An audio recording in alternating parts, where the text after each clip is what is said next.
पुनरपि मरणम पुनरपि जन्मम पुनरपि जठरे जठरे शयनम। बार बार मरना, बार बार जीना, और इतने अच्छे कर्म हम लोग के नहीं हैं कि हम लोग को मानव जीवन पुनः प्राप्त हो। इसलिए ऐसा प्रयत्न करिए, ऐसा यत्न करिए कि यह मानव जीवन सुगम हो जाए और मानव जीवन में अनेक दिव्य कार्य को करके आप प्रभु के धाम को, प्रभु के पार्षद बने, तब तो इस जीवन का लाभ है। तो ऋषभदेव के पुत्र भरत जी ने मृग की आसक्ति में प्राण को त्यागा है। मृग की आसक्ति में प्राण को त्याग दिया। त्यागने के पश्चात अगला जन्म मृग योनि का प्राप्त हुआ। मृग योनि में आने पर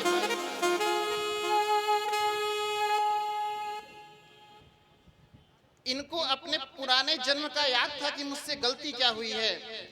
देखिए, जीव आज से पूर्व के बोलते थे, जैसे हम और आप बात करते हैं, गौ माता भी बोला करती थी।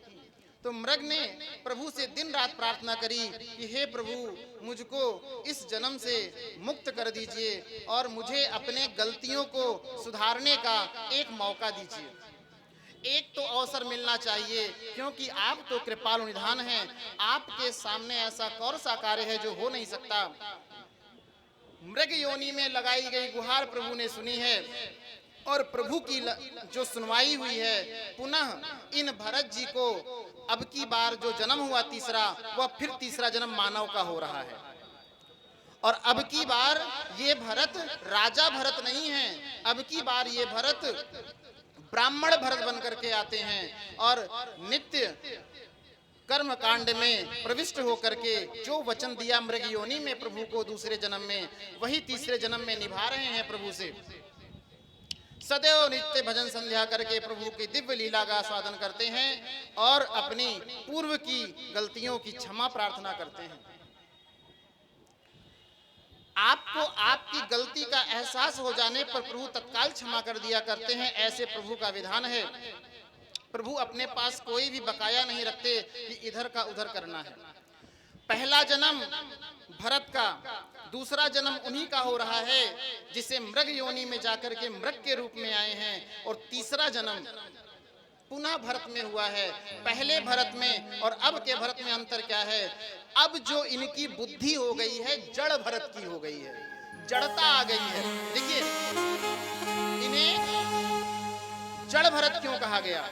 क्योंकि अब इनका जो बुद्धि है, जो विवेक है, आसक्ति में नहीं भटक रहा, मोह माया में जा ही नहीं रहा है। और यह प्रभु की कृपा से ही संभव है। जब भक्ति महारानी मृग योनि में हृदय में प्रवेश कर गई भरत जी के, तो वही भरत जी ब्राह्मण भरत बन करके आते हैं। और ब्राह्मण भरत जब बन करके आते हैं तो बुद्धि अचूक हो गई और वह जड़ता के साथ, मतलब प्रबल निष्ठा के साथ भगवान की सेवा में लग गए और अंत तो प्रभु के धाम को प्राप्त हुए हैं। बोलिए ऋषभदेव महाराज की जय, भरत जी महाराज की जय।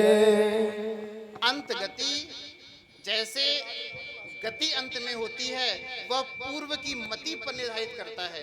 मृत्यु के समय आप जिस चीज का चिंतन करते हैं, इसलिए पहले के समय पे लोग अपने यहाँ बाल गोपालों का नाम भगवान के नाम पर रखते थे।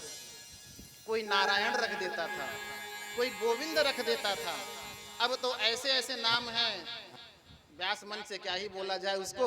ठीक है, सब गोविंदाय नमो नमः है, ठाकुर जी भला करें, सद्बुद्धि दें। नाम रखने पर यह है, अंत समय पे जल के लिए भी अगर आप किसी को बुलाइए तो कम से कम गोविंद का नाम निकल रहा है, नारायण का नाम निकल रहा है। तो जैसे अंत में आपकी मति के साथ होगी तो वैसे ही आपकी गति हो जाएगी। हो सकता है नारायण भगवान आपके कर्मों को देखकर आपको अपने यहाँ पार्षद ही नियुक्त कर दें। बोलिए नारायण भगवान की जय। तो ऐसे प्रभु की दिव्य लीला और भरत जी महाराज के 3 जन्मों का आपने यहाँ पर दिव्य रसास्वादन किया। और जैसा कि प्रभु ने पूर्व में ही संकेत किया था, भरत जी को पूरा राज्यभार दे दिया और भरत जी भी आगे प्रभु की लीला में प्रवेश कर जाते हैं। आगे अब कथा आती है जिस प्रकार से शौनकादि ऋषियों ने भागवत जी की रचना करी, सप्तम स्कंद में प्रवेश करते हैं और जय और विजय की कथा से ही आज की कथा भक्त प्रहलाद की कथा आरंभ। राजा परीक्षित जी सुखदेव से प्रश्न करते हैं। क्या प्रश्न किया है कि समः प्रियः सुहृदान भूतानां भगवान स्वयं इंद्रस्यार्थे कथं दैत्या नवधे द्वेषमो यथा। राजा परीक्षित जी भगवान सुखदेव से प्रश्न करते हैं कि प्रभु, अगर सच्चिदानंद भगवान किसी में अलगाव नहीं देखते, सब में समभाव देखते हैं, तो ऐसा कौन सा कारण होता है जिसके कारण वो दैत्यों का वध करते हैं? बहुत प्यारा प्रश्न है। परीक्षित जी का जो ये प्रश्न है, ये आपका प्रश्न भी हो सकता है कि भगवान तो सब में समता का भाव रखते हैं और भगवान सबको बराबर से देखते हैं, तो ऐसा कौन सा कारण है जिसके कारण वो दैत्यों का वध करते हैं और देवताओं का संग दे करते हैं? परीक्षित जी कहते हैं, भगवान तो स्वयं सर्व कल्याण स्वरूप है, भगवान को किसी के साथ की आवश्यकता नहीं है, भगवान तो स्वयं सर्वशक्तिमान है, फिर आखिर वो देवताओं की ही रक्षा क्यों करते हैं? सुखदेव जी ने इसका उत्तर दिया है कि साधु पृष्ठम महाराज हरेश्चरितम् अद्भुतम् यद भागवता महात्म्यम भगवद भक्ति वर्धनम। कहते हैं कि आपने भगवत भक्ति के लिए बहुत ही सुंदर और बहुत ही उत्तम प्रश्न किया है। और हे प्रभु, आइए श्री राधा श्री राधा राधा श्री राधा श्री राधा श्री राधा श्री राधा राधा श्री राधा श्री राधा। हम सभी लोग मिलकर राधा का नाम लेंगे, सभी लोग मिलकर नाम लेंगे, ठीक है? अच्छा, जितने लोग आए हैं और कितने लोग भागवत सुन रहे हैं, जितने लोग भागवत सुन रहे हैं वो एक हाथ उठाएंगे। क्या बात है? और जो बिल्कुल भागवत में लीन है वो दोनों हाथ उठाएंगे। अब पता लग रहा है कि कोई आया है। आप लोग नहीं सुन रहे हो? उठाइए पूरे हाथ। ना, हाथ सभी के लिए। कहते हैं हाथ उठाना, कथा ज्यादा है, हाथ उठाना कहाँ की रीत है? और कोई है? जितने हाथ उठाया उसी की चीज। बस ज्यादा ना करिए, कथा लंबी है, फिर बड़बड़ा जाए। बोलिए राधे राधे राधे। आइए भक्त प्रहलाद जी की कथा से पहले कैसे वहां तक पहुंचा जाए। भगवान सब में समता का भाव देखते हैं और समभाव देखते हुए सुखदेव जी ने उत्तर दिया कि आपका यह प्रश्न अत्यधिक उत्तम और भव्य है। आखिर भागवत महात्म्य में ऐसा क्या है जो सनकादियों ने इसकी वर्णन किया? सनकादि भगवान ने नारद जी को जो वर्णन किया है,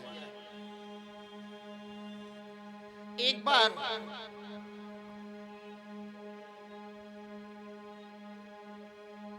भगवान बैकुंठ में विराजमान हैं और भगवान के पार्षद जय और विजय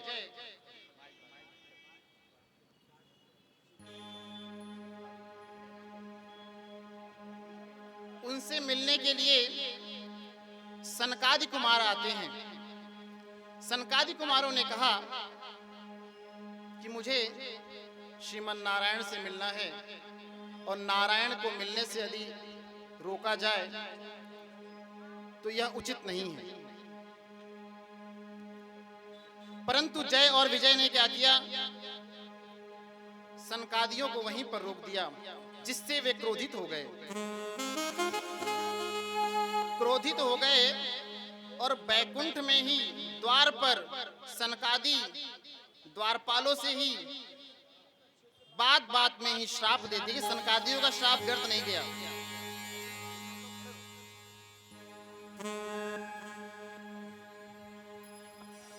सभी लोग बोलेंगे राधा श्री राधा राधा राधा श्री राधा राधा श्री राधा राधा राधा श्री राधा राधा श्री राधा राधा राधा श्री राधा राधा श्री राधा राधा राधा श्री राधा जय श्री राधा जय श्री राधा राधा श्री राधा राधा जय श्री राधा राधा श्री राधा राधा राधा श्री राधा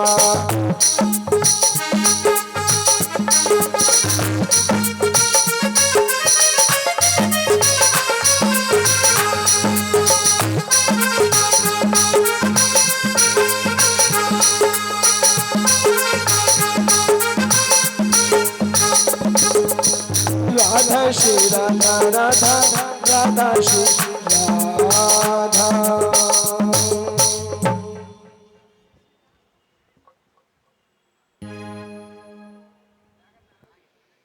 सनकादियों ने श्राप दिया।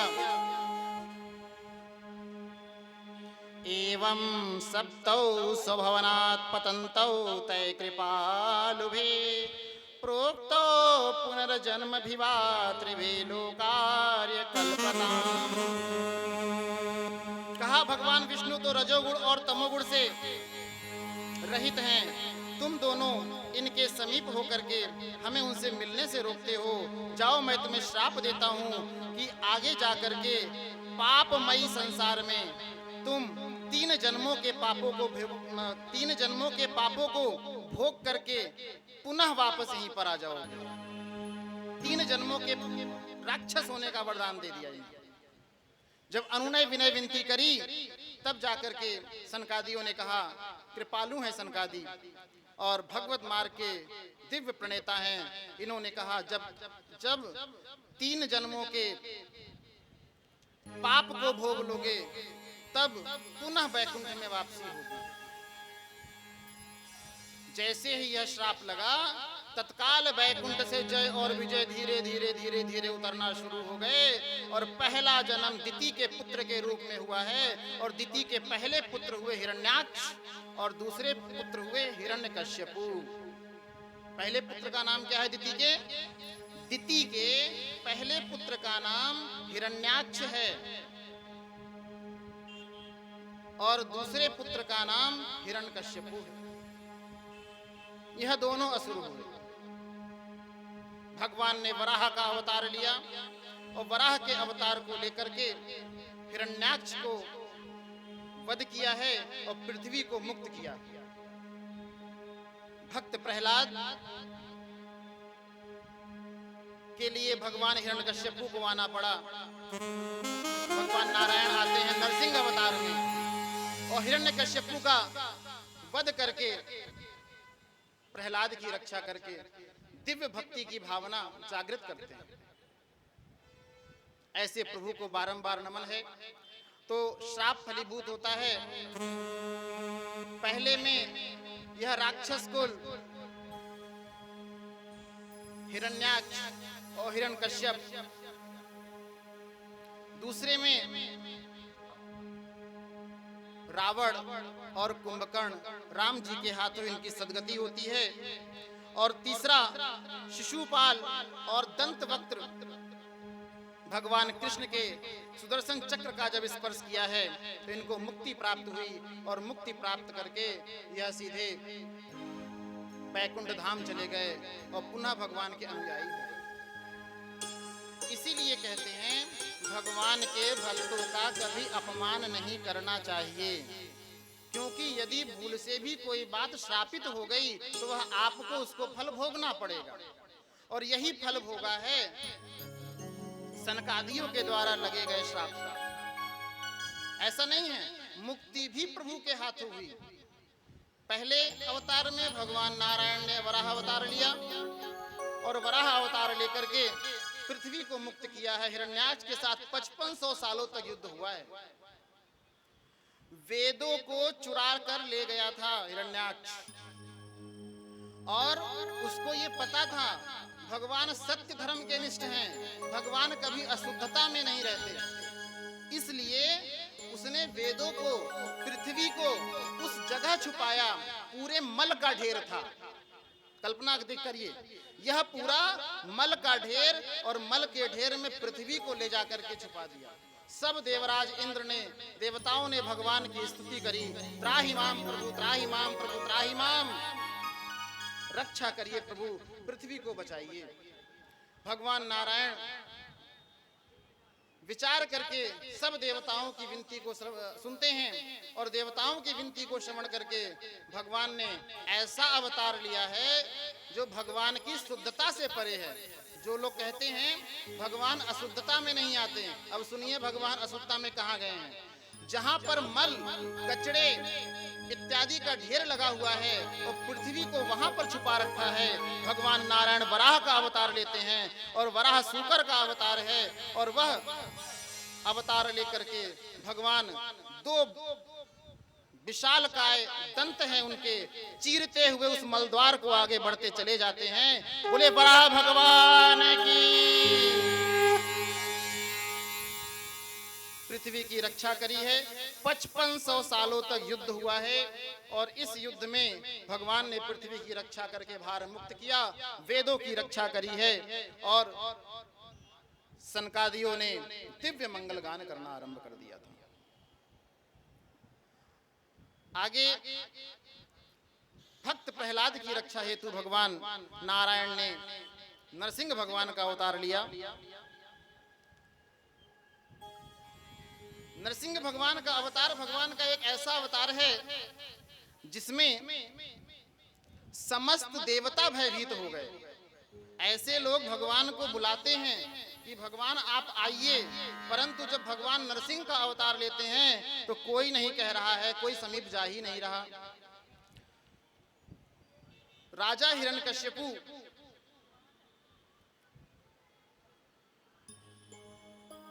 3000 वर्षों तक तपस्या करने के पश्चात ब्रह्मदेव को प्रसन्न कर लिया, और राजा हिरण्यकश्यपु ने वरदान मांगा। वरदान सुनिएगा क्या मांगा था। कहे, ना मैं दिन में मरूं, ना मैं रात में मरूं। भगवान ब्रह्मदेव ने कहा तथास्तु। दूसरा वरदान मांगा, ना मैं घर में मरूं, ना मैं बाहर मरूं। हिरण्यकश्यप ने तीसरा वरदान मांगा, न धरती न आकाश में, न अस्त्र से, और न ही मैं किसी शस्त्र से मारा जाऊं। ब्रह्मदेव कहते हैं और कुछ बचा है? हाँ, ना तो मैं नर से मारा जाऊं और ना मैं नारायण से मारा जाऊं। क्योंकि डर सबसे पहला वही था। हिरण्याक्ष का भाई है हिरण्यकश्यप, और अपने भाई का बदला लेने के लिए वह ब्रह्मदेव की आराधना करते हैं और ऐसा वरदान मांगते हैं कि मैं किसी से मर ही ना पाऊं। ब्रह्मदेव ने कहा और भी कुछ शेष बचा है तो उसको भी मांग लो। बहुत बुद्धि लगाई हिरण्यकश्यप ने। अंत में कहा 12 महीने में से किसी महीने में ना मरूं। ब्रह्मदेव ने कुछ नहीं सोचा, तत्काल वरदान दिया, तथास्तु एवमस्तु। वरदान जो इतने पा गया हो, ना अस्त्र से मरे, ना शस्त्र से मरे, न दिन में मरे, न रात में मरे, न घर के बाहर मरने वाला हो, न घर के अंदर मरने वाला हो, और 12 महीने में से किसी महीने में न मरे। अब ऐसा इंसान वरदान पाकर के कोई पुण्य के कार्य तो करेगा नहीं। आतंक मचाना शुरू कर दिया। उसने यह उद्घोषणा कर दी अपने राज्य में जाकर, अहम ब्रह्मो अस्मि, मैं ही ब्रह्म हूं और मैं ही भगवान हूं, सब लोग मेरी ही पूजा किया करो। प्रहलाद जी से भी यही कहा, लेकिन प्रहलाद जी तो अपने इस नारायण के ही भक्त हैं। प्रहलाद जी अपने इष्ट नारायण के भक्त हैं। हिरण्यकश्यप उनके पिता बारंबार कहते हैं कि मैं भगवान हूं। अपने सैनिकों से बहुत बार कहलवाया कि मेरे पुत्र को समझाओ कि मेरी पूजा किया करे, परंतु ऐसा नहीं किया। प्रहलाद ने कहा, नहीं, आप सिर्फ मेरे पिता हैं, भगवान तो केवल एक है, वो श्रीमन नारायण है। एको ब्रह्म दूसरो नास्ति, दूसरा कोई ब्रह्म ही नहीं।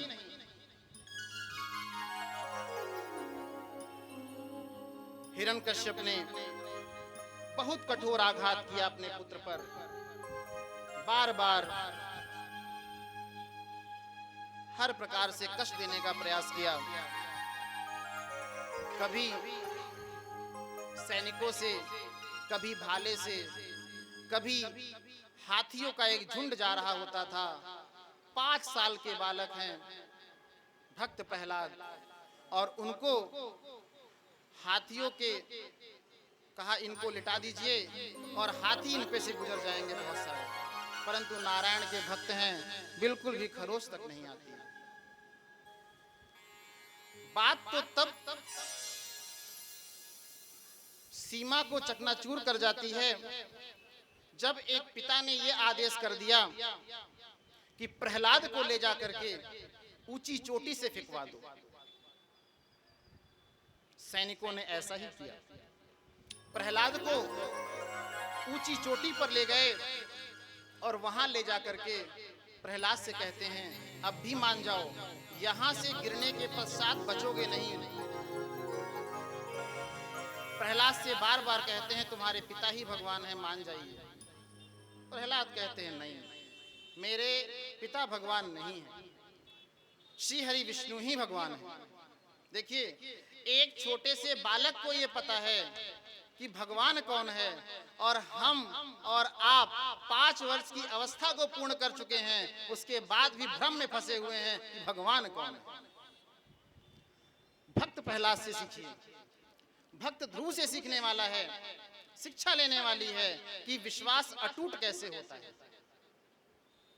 सैनिकों ने कहा, तुम्हारा शरीर बहुत कोमल है और अगर यहाँ से फेंक दिया जाएगा तो अन्य जीव जो चोटी के नीचे हैं, जंगल में हैं, वो तुम्हें खा जाएंगे। अनेक प्रकार से छोटे से बच्चे को जितना अधिक से अधिक भय दिखाना चाहिए था, उन्होंने संपूर्ण प्रयास किया। प्रहलाद टस से मस